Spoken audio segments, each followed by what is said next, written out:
துலாம் ராசி நண்பர்கள், சகோதர சகோதரிகள் அனைவருக்கும் எனது கனிவான வணக்கங்கள். நான் உங்கள் ஜோதிட துலாம் ராசி நண்பர்களுக்கு இந்த செப்டம்பர் மாதம் ராசி பலன்கள் எப்படி இருக்கும் அப்படிங்கிறத பற்றி ஒரு தெளிவான விளக்கத்தோட பார்த்துடலாம்.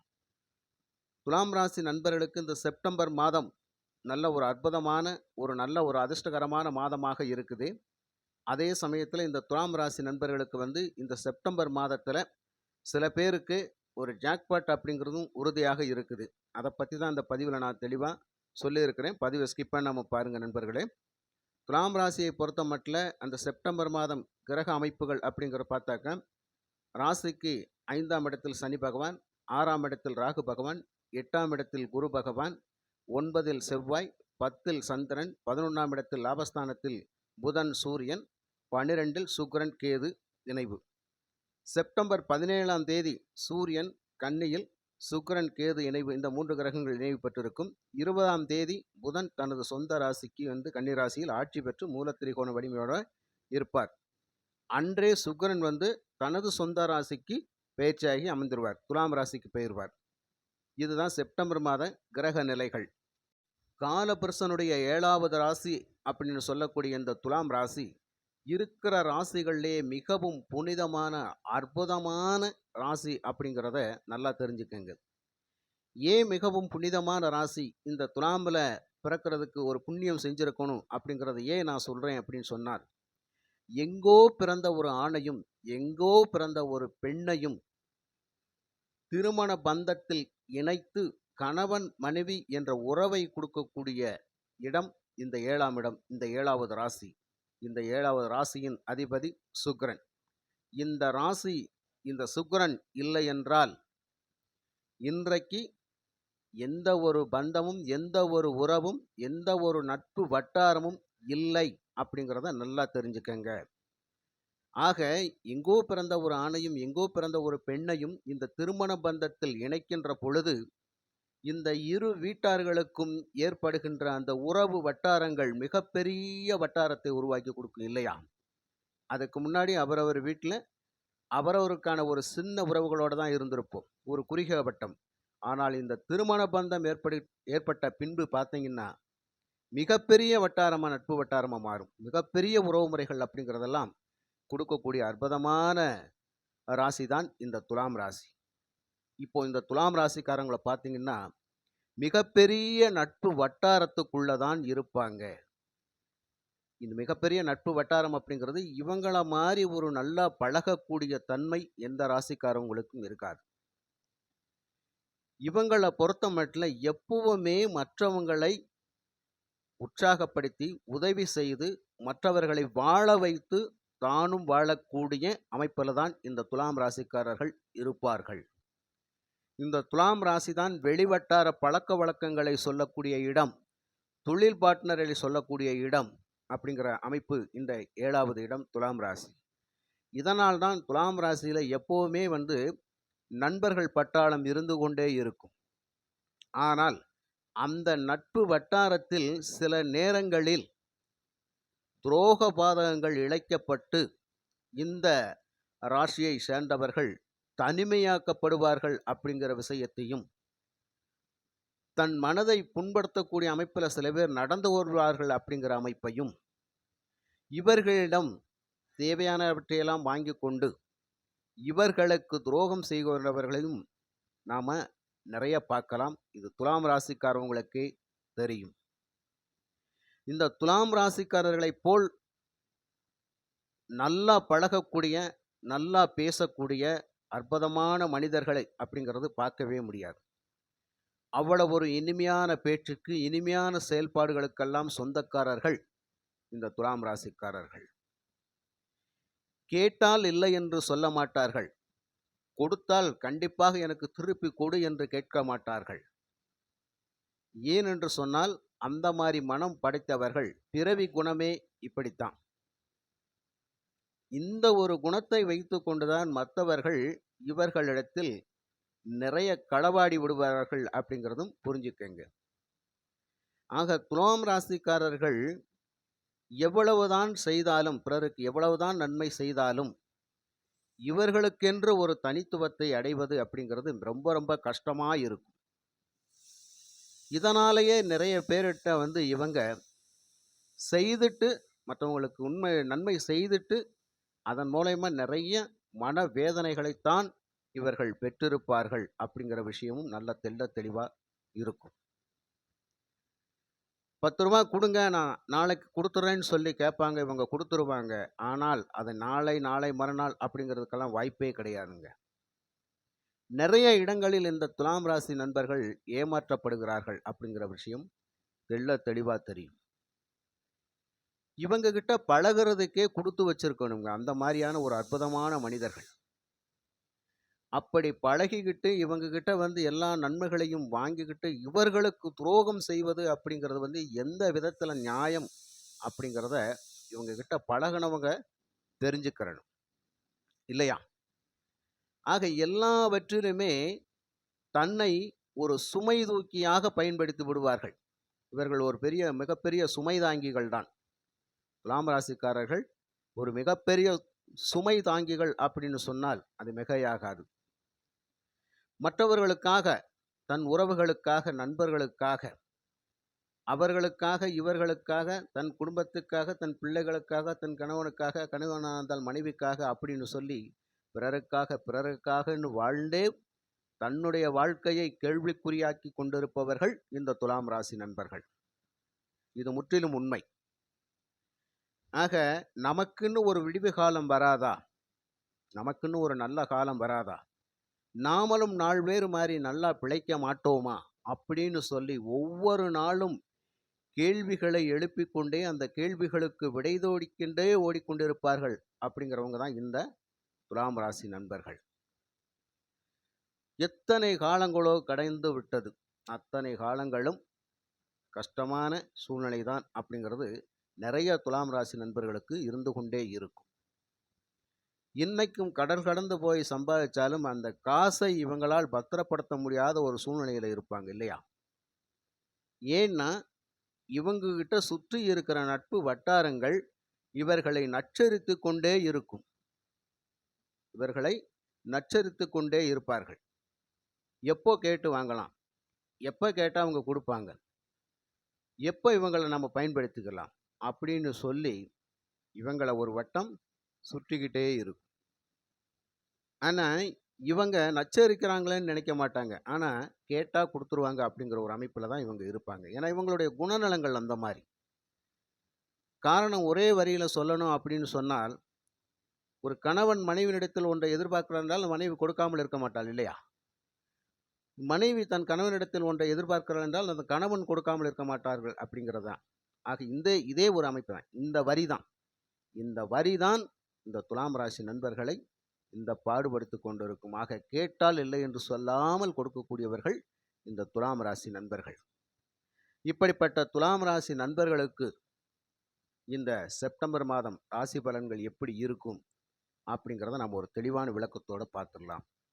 துலாம் ராசி நண்பர்களுக்கு நிறைய பிரச்சனைகள் இருக்கும். இவங்க என்ன கேட்குறாங்க அப்படின்னு சொன்னால், இன்னைக்கு ஒரு நிம்மதியான வாழ்க்கை வேணும், கடன் இல்லாமல், கஷ்டம் இல்லாமல், வருகின்ற வருமானத்தை வைத்து ஒரு நிம்மதியான ஒரு வாழ்க்கை வாழணும். இதை மட்டும் கடவுள் கொடுத்தா போதும், எனக்கு வேற எதுவுமே வேணாம். என்கிட்ட வாங்கிக்கிட்டு துரோகம் பண்ணி போனவங்களை கூட நான் மறந்துடுறேன், அதுவும் எனக்கு வேணாம். இனிமேல் எனக்கு யாரும் துரோகம் பண்ணாமல் இருக்கணும், அந்த அமைப்பை பகவானே எனக்கு கொடு அப்படின்னு சொல்லி கேட்கக்கூடியவங்க இந்த துலாம் ராசிக்காரவங்க. இப்பேற்பட்டவங்களுக்கு இந்த செப்டம்பர் மாதம் ராசி பலன்கள் எப்படி இருக்கும் அப்படிங்கிறத பற்றி ஒரு சின்ன விளக்கத்தோடு நம்ம பார்த்துடலாம். மற்ற மாதங்களில் இல்லாத ஒரு சந்தோஷம், மகிழ்ச்சி, ஒரு மிகப்பெரிய சந்தோஷம், மகிழ்ச்சி அப்படிங்கிறது இந்த மாதத்தில் இருக்கும். ஏன் அப்படின்னு கேட்டால், இந்த மாதத்தில் உங்களுடைய ராசி அதிபதி சுக்கிரன் ராசியிலே வருவார். மிகவும் பிரைட்டாக, சந்தோஷமாக, ஒளிமயமாக, அதாவது சொல்லுவாங்க பார்த்தீங்களா, உங்களுக்கு முகமே ஒரு பிரகாசமாக இருக்குது, இன்னைக்கு என்ன இவ்வளவு சந்தோஷம் அப்படின்னு சொல்லி மற்றவங்க கேட்குற மாதிரி ஒரு சூழ்நிலையில் நீங்கள் இந்த மாதம் இருப்பீங்க. ஏன்னா சுக்கிரன் தன்னுடைய சொந்த வீட்டில் ஆட்சி பெற்று மிகவும் வலிமையாக இருப்பார். ஆக துலாம் ராசிக்காரர்களுக்கு மிகப்பெரிய சந்தோஷம். இதுவரை திருமணத்திற்காக எதிர்பார்த்து கொண்டிருப்பவர்களுக்கு முதலில் திருமணம் பேசி முடிக்கப்படும். அதுக்கப்புறமா இந்த சுக்கிரனால் சகல சௌபாக்கியங்களை கொடுத்து ஒரு நல்ல வீடு வாசல் மனை அப்படிங்கிறத கொடுத்து அதில் ஒரு சந்தோஷமா உங்களை குடியிருக்க வைப்பார்.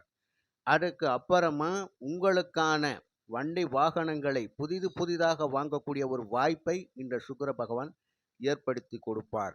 இது மூன்றாவதாக செய்யக்கூடிய அமைப்பில் இருக்கும். இங்கே புதிய உறவுகள், புதிய பந்தங்கள் அப்படிங்கிறதெல்லாம் இந்த மாசத்துல உங்களுக்கு ஏற்படும். அதே மாதிரி அடுத்தடுத்த மாதத்திலையும் இது நடக்கும். புரியுதுங்களா? அதே மாதிரி 12ஆம் இடத்துல புதனும் சூரியனும் சேர்ந்து இருக்கின்ற பொழுது இங்கே என்ன நடக்கும் அப்படின்னு கேட்டால், மறைந்த புதன் நிறைந்த செல்வத்தையும் தனத்தையும் கொடுப்பார் அப்படிங்கிற ஒரு விஷயம் கண்டிப்பாக இருக்குது. மறைந்த புதன் நிறைந்த கல்வியை கொடுப்பார் அப்படிங்கிற ஒரு விஷயம் இருக்குது. ஆக புதன் மூலத்திரிகோண வலிமை பெற்று ஆட்சி பெற்று இருக்கின்ற பொழுது இந்த மாதத்தில் அதற்கான வாய்ப்புகள் நிறைய இருக்கும். ஆக நன்றாக படிப்பார்கள் மாணவர்கள். ஆக குடும்பத்தில் இருப்பவர்கள் தனக்கான செல்வத்தை தாராளமாக எதிர்பார்க்கலாம் அப்படிங்கிற ஒரு அமைப்பு இந்த மாதத்தில் உங்களுக்கு கிடைக்கும். அதே மாதிரி உங்கள் ராசிக்கு 11ஆம் அதிபதி என்று சொல்லக்கூடிய சூரியன் பாதகாதிபதியாக இருந்தாலும் அவர் தன்னுடைய நட்பு வீடான கன்னியில் புதனோடு சேர்கின்ற பொழுது அவரும் மறைவு ஸ்தானத்தில் இருப்பார். ஆக இந்த இடத்தில் கணவன் மனைவி அப்படிங்கிற ஒரு அந்யோன்யமாக இருக்கக்கூடிய அமைப்பு இந்த துலாம் ராசிக்காரர்களுக்கு இருக்கும் அப்படிங்கிற விஷயத்தையும் புரிஞ்சுக்கங்க. அதே மாதிரி ராசிக்கு 8ஆம் இடத்தில் குரு பகவான் இருக்கிறது ஒரு மிகப்பெரிய ஒரு பிரச்சனை தான். என்ன அப்படின்னு கேட்டால், இந்த இடத்தில் சின்ன சின்ன அவமானங்கள் அப்படிங்கிறது இந்த துலாம் ராசிக்காரங்களுக்கு நடக்கக்கூடிய வாய்ப்பில் இருக்கும். புரியுதுங்களா? ஆக இந்த இடத்துல என்ன சொல்ல வாரேன்னா, கணவன் மனைவி சம்பந்தப்பட்ட விஷயங்களில் கண்டிப்பாக இவர்கள் ஒருவருக்கொருவர் விட்டு கொடுத்து வாழ வேண்டும் அப்படிங்கிறத நல்லா புரிஞ்சுக்கங்க. நீங்கள் சொன்னால் அவங்க கேட்கணும், அவங்க சொன்னால் நீங்கள் கேட்கணும். புரிதல் இல்லாத துலாம் ராசிக்காரர்களுக்கு மிகப்பெரிய மனசங்கடம் கண்டிப்பாக வரும். ஆக துலாம் ராசி நண்பர்களே, புரிதல் அப்படிங்கிறது அவசியம் வேணும். நிதானம் அப்படிங்கிறது அவசியம் வேணும். எதுலேயும் வார்த்தைகளை அவசரப்பட்டு உதித்து விடாதீங்க. அந்த மாதிரி வந்துட்டால் உங்களுக்கு சில நேரங்களில் சில தண்டனைகள் கூட கிடைக்கக்கூடிய வாய்ப்பில் இருக்கும். ஆக உங்களுக்குள்ளேயே நீங்களே ஒரு பிரச்சனையை தேடிக்கிறாதீங்க. சரிங்களா? இது 8ஆம் இடத்தில் குரு பகவான் மறைந்திருக்கின்ற பொழுது நமக்கான அவமானங்கள் அசிங்கங்கள் நடந்துவிடக்கூடிய அமைப்பிலையும் இருக்கும். சரிங்களா? அந்த இடத்துல கவனமாக இருக்கணும். அதே மாதிரி உங்களுடைய ராசிக்கு அவர் குரு பகவான் 3க்கும் 6க்கும் உடையவர் மறைகிறார் மறுபடியும் அப்படின்னு சொன்னால் எதிர்பாராத தனவரவும் கண்டிப்பாக இருக்கும். எதிர்பாராத தனவரவும் இந்த துலாம் ராசிக்காரங்களுக்கு கண்டிப்பாக இந்த செப்டம்பர் மாதத்தில் அதற்கான வாய்ப்பு கிடைக்கும். சரிங்களா? அதே மாதிரி செவ்வாய் பகவானால் தைரிய வீரிய பராக்கிரமான செயல்களை செய்யக்கூடிய அமைப்பில் இருக்கும்.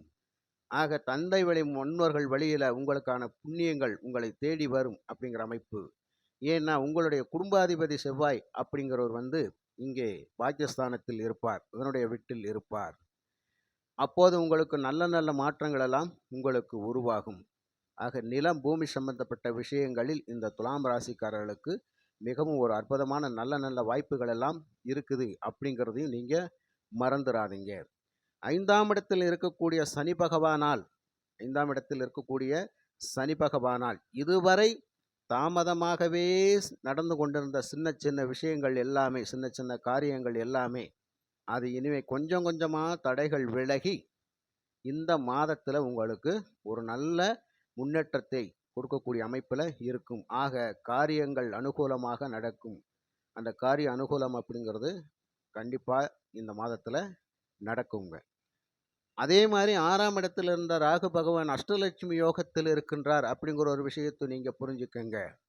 ஆக 6இல் ராகு இருக்கின்ற பொழுது ஒருவேளை இந்த துலாம் ராசிக்காரர்கள் தற்போது ராகு புத்தியோ எந்த தசை வேண்டுமானாலும் இருக்கட்டும், ராகு புத்தி நடந்தால் அதற்கான வாய்ப்புகள் நிறைய இருக்கிறது. இந்த ராகு பகவான் தான் திடீர்னு ஒரு அதிர்ஷ்டத்தை கொடுப்பார். ஆக இந்த மாதத்தில் துலாம் ராசிக்காரவங்கள் ஏதோ ஒரு வகையில் ஒரு மிகப்பெரிய பண வரவை பெறுவதற்காக தயாராக இருக்கிறார்கள் அப்படிங்கிறது தான். அப்போ அதிர்ஷ்ட கதவு கண்டிப்பாக இவர்கள் வீட்டின் கதவை தட்டும் அப்படிங்கிறது. அப்போ இந்த 6இல் இருக்கின்ற ராகுவால் இவர்களுக்கு துலாம் ராசிக்காரர்களுக்கு எந்த தசை நடந்தாலும் ஒரு புத்தி ராகு புத்தி நடந்தால் அந்த ராகு புத்தி காலம் அப்படிங்கிறது உங்களுக்கு மிக இனிமையான சம்பவங்களை நிகழ்த்தி கொடுக்கக்கூடிய அமைப்பில் இருக்கும். அப்போ எதிர்பாராத தனவரவு பணவரவு நிச்சயம் உங்களுக்கு இருக்குதுங்க. ஆக இந்த மாதிரி இந்த செப்டம்பர் மாதத்தில் உங்களுடைய மனதை மகிழ்விக்கக்கூடிய, உங்களுடைய குடும்பத்தை சந்தோஷத்தில் ஆழ்த்தக்கூடிய சில சம்பவங்கள் நடந்தே தீரும் அப்படிங்கிறத எந்த ஒரு மாற்று கருத்தும் இல்லை. ஆக ஒரு சில விஷயங்கள் அப்படிங்கிறது கண்டிப்பாக மைனஸ் தான். அந்த மைனஸான விஷயத்தை நம்ம சரி பண்ணிக்கிறணும் அப்படிங்கிறது தான். அப்போ கணவன் மனைவி ஒற்றுமை மட்டும் அவசியம் தேவை. ஒருவருக்கொருவர் விட்டு கொடுத்து புரிதலோடு போனால் மட்டும்தான் உங்களுக்கான வாழ்க்கை சிறக்கும் அப்படிங்கிறத புரிஞ்சுக்கங்க. இந்த போன மாதம் எப்படியோ மனசு கஷ்டமாக தான் இருந்திருக்கும், ஒருத்தருக்கு ஒருத்தரே கொஞ்சம் மனஸ்தாபங்களில் இருந்திருப்பீங்க. ஆனால் இந்த மாதம் அப்படிங்கிறது இந்த சுக்கிரன் சொந்த வீட்டுக்கு ஆட்சி வீட்டுக்கு வருகின்ற பொழுது உங்களை அறியாமலேயே சில மற்றவங்களை இப்படி நம்ம சார்ந்தவங்களை இப்படி கொஞ்சம் வார்த்தைகளை விட்டு பேசிட்டோமா எடுத்துட்டோமா அப்படின்ற மாதிரியான ஒரு சூழ்நிலை உங்களுக்கு உருவாகும். அதே மாதிரி மற்றவங்களும் இவங்களை இப்படி பேசிட்டோமே எடுத்துட்டோமே, புரியாமல் பேசிட்டோமே எடுத்துட்டோமே அப்படின்னு சொல்லி மற்றவங்களும் தன்னுடைய மனதுக்கு தானே மன்னிப்பு கேட்டு உங்களுடைய நட்பு பாராட்டக்கூடிய அமைப்பில் இருப்பாங்க. ஆக இதற்கு முந்தைய மாதங்கள் அப்படிங்கிறது உங்களுக்கு மிகப்பெரிய ஒரு மன குறைவான சந்தோஷம் குறைவான அமைப்பில் இருந்தாலும் இந்த மாதத்தில் நடந்து முடிந்த கசப்பான விஷயங்களை எல்லாம் மறந்து நல்லா இருப்பீங்க அப்படிங்கிறது தான். ஆக இந்த செப்டம்பர் மாதத்தில் துலாம் ராசிக்காரவங்களுக்கு இந்த மாதிரியான அற்புதமான வாய்ப்புகள் எல்லாம் இருக்குது அப்படிங்கிறத நீங்கள் மறந்துடாதீங்க. சரிங்களா? ஒருவேளை இந்த துலாம் ராசிக்காரவங்களுக்கு நிறைய கடன் பிரச்சனை இருக்குதுங்க, கஷ்டங்கள் நிறைய இருக்குதுங்க, இதுலேருந்து விடுபடுறதுக்கான ஏதாவது வாய்ப்பு இருக்குதா அப்படின்னு கேட்டால் உங்கள் ஜாதகத்தில் நீங்கள் பார்க்க வேண்டிய முக்கியமான ஒரு சில விஷயங்கள் அப்படிங்கிறது இருக்குதுங்க. அதாவது நீங்கள் எந்த நாம யோகத்தில் பிறந்திருக்கீங்களோ அந்த நாம யோகத்தின் வழியாக உங்களுக்கு யோகாதிபதி எங்கே இருக்கிறாரு, அவயோகி எங்கே இருக்கிறாரு, அவர்னால நம்ம என்னென்ன விளைவுகளை நம்ம சந்திச்சுக்கிட்டு இருக்கிறோம், அவங்கள எப்படி சரி பண்ணி அவங்களுக்கான பரிகார வழிமுறைகள் என்ன செய்து நம்ம ஒரு சந்தோஷமான வாழ்க்கையை வாழ முடியும், பல பிரச்சனைலேருந்து எப்படி விடுபடுறது அப்படிங்கிறத ஆய்வு பண்ணணும் அப்படின்னு நினச்சிங்கன்னா உங்களுடைய சுயஜாதகத்தை கண்டிப்பாக பாருங்கள். நான் இதில் சொல்லக்கூடியது பொதுவான பலன். ஆக உங்கள் சுய ஜாதகத்தை என்கிட்ட அனுப்பி உங்களுக்கான யோகாதிபதிகள் யார், அவயோகிகள் யார், கர்ணநாதன் யார், நட்சத்திரநாதன் யார், உங்களை யார் வழி நடத்துவா, யார் வழி நடத்த மாட்டாங்க, நீங்கள் எந்த கோவிலுக்கு போகணும், யாரை வழிபட்டால் உங்களுக்கான பலாபலன் கை மேலே கிடைக்கும் அப்படிங்கிற விஷயம் உங்கள் ஜாதகத்தில் கண்டிப்பாக இருக்குது. ஆக ஜாதகமே மைனஸாக இருந்தாலும் கூட உங்களுடைய யோகாதிபதி யாருன்னு தெரிஞ்சுட்டு, அவயோகி யாருன்னு தெரிஞ்சுட்டு, உங்கள் நட்சத்திரநாதன் யாருன்னு தெரிஞ்சுக்கிட்டு அவங்களுடைய ஆலய வழிபாடுகளை பண்ணுகின்ற பொழுது உங்களுக்கு மேலும் மேலும் வாழ்க்கையில் முன்னேற்றங்கள் கண்டிப்பாக கிடைக்கும். இந்த மாதத்தில் கிடைக்கக்கூடிய உங்களுக்கு ஒரு அற்புதமான வாய்ப்பை பெறக்கூடிய அமைப்பில் உங்கள் ஜாதகம் இருக்குதான்னு முதல்ல செக் பண்ணி பாருங்கள் நண்பர்களே. புரியுதுங்களா? உங்கள் ஜாதகத்தில் இப்போ நடக்கக்கூடிய யோகாதிபதிகள் திசை நடக்குதா இல்லையா அப்படிங்கிறத முதல்ல தெரிஞ்சுக்கங்க. நீங்கள் நிறைய அதிர்ஷ்ட வாய்ப்புகளை தேடி பயணிச்சுக்கிட்டு இருப்பீங்க. தேவையில்லாமல் அதில் முதலீடு பண்ணி உங்களுடைய பணத்தை நீங்கள் லாஸ் பண்ண வேணாம். அதனால் உங்கள் ஜாதகத்தை பாருங்கள். நமக்கான அதிர்ஷ்ட வாய்ப்புகள் இருந்தும் அதில் முயற்சி பண்ணுங்கள், இல்லைன்னா பண்ண வேணாம் அப்படிங்கிற விஷயத்தை நீங்கள் தெரிஞ்சுக்கங்க. ஆக சில துலாம் ராசிக்காரங்களுக்கு அந்த அற்புதமான அதிர்ஷ்டகரமான வாய்ப்பு இருக்குது அப்படிங்கிறத மட்டும் தெரிஞ்சுக்கங்க. ஏன்னா 1,00,000 பேருக்கு சொல்லக்கூடிய அந்த ராசி பலன்கள் கண்டிப்பாக ஒரு 100 பேருக்கு 100க்கு 100% பொறிந்து வரும். சரிங்களா? ஒருவேளை உங்கள் ஜாதகத்தை நீங்கள் பார்த்து தெரிஞ்சுக்கிற விரும்பினீங்க அப்படின்னு சொன்னால் என்னுடைய செல் நம்பர் 93 639 79 179 இந்த நம்பருக்கு உங்கள் ஜாதகத்தை வாட்ஸ்அப் பண்ணுங்கள். உங்களுக்கான ஜாதக ரீதியாக இருக்கக்கூடிய நல்ல பலாபலன்கள் என்ன அப்படிங்கிறத தெரிஞ்சுக்கிட்டு நீங்கள் எந்த ஒரு முயற்சினாலும் பண்ணுங்கள். நாம் தெளிவாக சொல்லலாம். உங்களுடைய தசை தசாபுத்திகள், யோகநாதனுடைய தசை தசாபுத்திகள், கர்ணநாதனுடைய தசை தசாபுத்திகள் அப்படிங்கிறதெல்லாம் நீங்கள் தெரிஞ்சுக்கிட்டு அதனால் வழியில் நீங்கள் பயணிச்சிங்க அப்படின்னா வாழ்க்கையில் 100% வெற்றி பெறுவீங்க அப்படிங்கிறதுல எந்த ஒரு மாற்று கருத்தும் இல்லை நண்பர்களே. இந்த பதிவு உங்களுக்கு பிடிச்சிருந்தால் லைக் பண்ணுங்கள், ஷேர் பண்ணுங்கள், கமெண்ட் பண்ணுங்கள். மற்றும் ஒரு நல்ல பதிவில் நான் உங்களை சந்திக்கின்றேன். நன்றி, வணக்கம்.